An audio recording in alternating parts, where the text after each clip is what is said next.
لەم بارودۆخە هەموارەدا لە بری دانان بە سیاسەتی هەڵە و فەرمانڕەوایی خراپیاندا جارێکی تر پەرلەمانیان کۆ کردەوە بۆ جێبەجێکردنی ئەجێندایەکی حیزبی.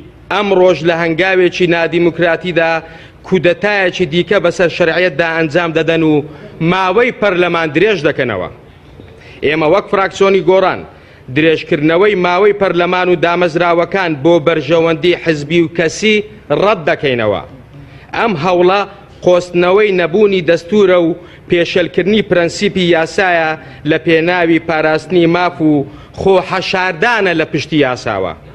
هەموو ئەوانەی دەنگ دەدەن بۆ درێژکردنەوەی ماوەی پەرلەمان دیسان بەشداری دەکەنەوە لە جوڵەیەکی زیان بەخش بۆ ئەزموونەکەمان و بازدانێکی ترە بەسەر شەرعیەتی دیموکراتیانەی پەرلەمان و مافی دەنگدەرانی کوردستان.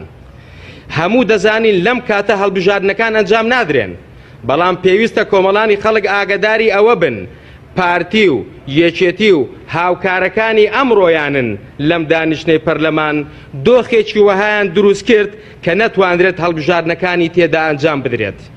ئەگەر نا بەرنامەی دانیشتنی ئەمڕۆی پەرلەمان هەمان بەرنامەی پێش ڕووداوەکانی کەرکووک و دووز و ناوچەکانی دیکەیە.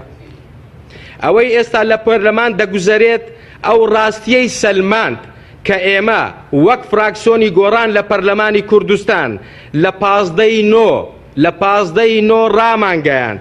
ئەم جۆرە کاراکردنەوەیە بۆ چارەسەری کێشە و بژێوی خەڵک نییە و تەنیا هەوڵێکە بۆ ڕەوایەتیدان بە ئەجێندا و بەرژەوەندی حزبیەکان.